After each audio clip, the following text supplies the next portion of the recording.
आज के लेक्चर में हम distribution of molecular velocity part 3 है, ये इसका तीसरा लेक्चर है। इस पे उसके बारे में अध्ययन करते हैं। आज का हमारा टॉपिक है निश्चित दिशा में वेग वितरण का समीकरण प्राप्त करना। उन अणुओं की संख्या जिनका वेग u प्लस du के बीच में है, लेकिन v और w के मान कुछ भी हो सकते हैं, उनके नंबर्स dn बराबर n m/2 पाई kt की पावर 3/2 e की power -mu²/2 kt du minus infinity two plus infinity e की power mv²/2 kt dv minus infinity two plus infinity e की पावर -mw²/kt 2 kt dw के बराबर है। इन integration को solve करने के लिए हम स्टैंडर्ड इंटीग्रेशन काम में ले रहे हैं। फॉर्मूला अगर माइनस इन्फिनिटी से प्लस इन्फिनिटी x की पावर n e की पावर -ax² dx के बराबर है, और अगर n की वैल्यू इस फॉर्मूले में 0 है तो यहाँ पर इसकी वैल्यू √π/a आती है। फॉर्मूले को हमारे फॉर्मूले से कंपेयर कर लीजिए तो आपने देखा a बराबर है m/2 kt, तो इस हिसाब से हमने इसकी वैल्यूज़ निकाल ली है, और उसकी वैल्यू को निकालने के बाद में स्टैंडर्ड इंटीग्रेशन की हेल्प से वैल्यू निकालने के बाद में हमने फॉर्मूले में सब्स्टिट्यूट की है। तो dn बराबर n m/2 पाई kt की पावर 3/2 e की पावर -mu²/2 kt √2 पाई kt/m √2 पाई kt/m। दोनों इंटीग्रेशन की वैल्यू सेम है, √2 पाई kt/m एंड √2 पाई kt/m। इसको सॉल्व कर लीजिए। इसको सॉल्व करने के बाद dn बराबर n m/2 पाई kt की पावर हाफ e की पावर -mu²/2 kt du के बराबर है। ये इक्वेशन नंबर 15 है। Equation number 15 Maxwell velocity distribution equation कहलाता है। इसमें उन अणुओं की संख्या ज्ञात होती है जिनका वेग x दिशा में u व u प्लस du के बीच में है, और किसी अणु का वेग u व u प्लस b के बीच में होने की प्रोबेबिलिटी इक्वेशन 16 के द्वारा दी जाती है। आओ प्रोबेबिलिटी के बारे में अध्ययन करें। dn/n प्रोबेबिलिटी है, dn/n fu du के बराबर भी है, which is m/2 pi kt की पावर हाफ e की पावर -mu²/2 kt du के बराबर है। ये है इक्वेशन नंबर 16।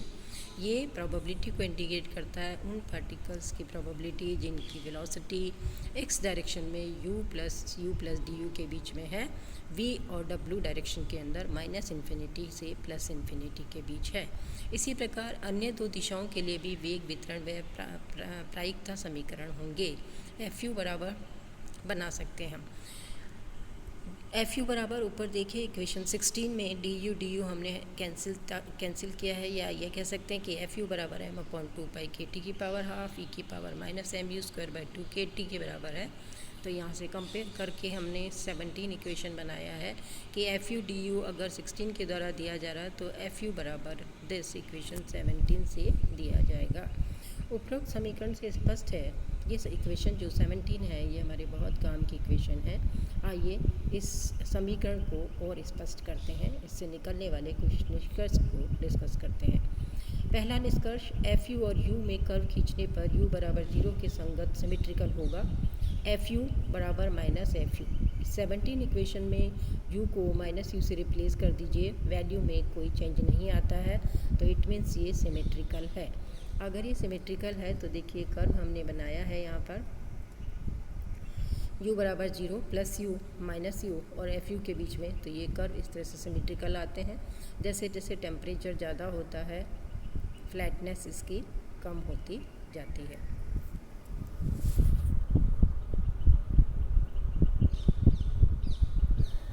सॉरी, कर्व जो है वो फ्लैट होते जाते हैं। जब t1 कम है, t1 ग्रेटर है तो शार्पनेस है, t2 ज़्यादा है तो कर्व फ्लैट हो गया है।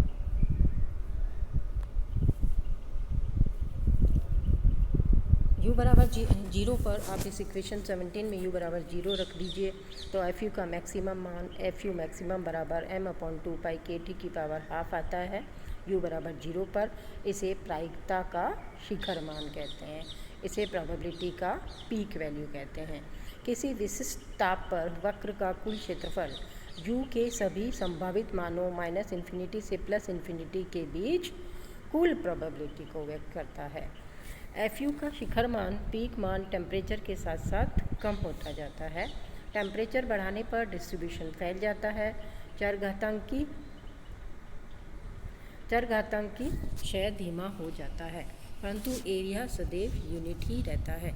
नियत ताप पर FU का मान m के कम होने पर भी कम होता है। फॉर्मूले में सब चीज़ रखते जाइए, ये रिजल्ट्स आपके पास आते जाएंगे। FU का मान पीक वैल्यू का 1/e रह जाता है। जब आप इस वैल्यू ऊपर वाली इक्वेशन में सब्स्टिट्यूट करिए तो U बराबर ±2 kT/m के बराबर आता है। आइए इसे सॉल्व करके देखते हैं।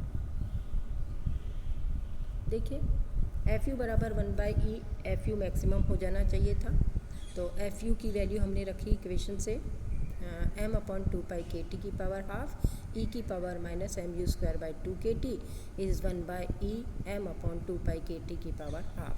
इसे सॉल्व कर लीजिए। m/2π/kT की पावर हाफ दोनों तरफ कैंसिल हो रहे हैं। e की पावर -mu²/2 kT e की पावर -1 के बराबर है, तो ऊपर के कोफिशिएंट इक्वेट हो जाएंगे। तो mu²/2 kT बराबर 1 के, u बराबर ±2 kT/m।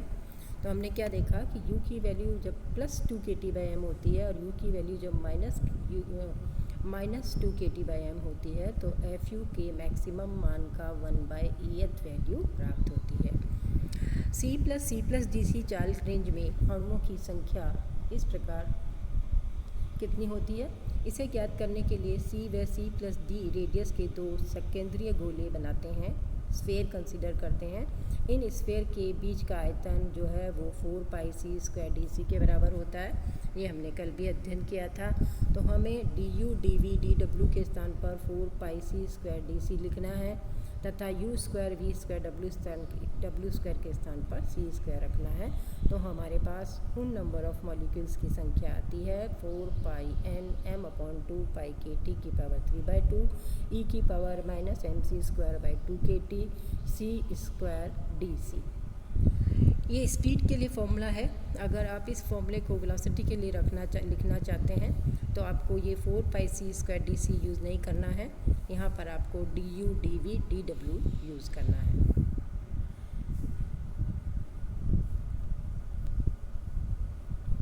यह समीकरण C व C+D चाल के बीच अणुओं की संख्या को व्यक्त करता है, चाहे अणुओं की गति की दिशा कुछ भी हो।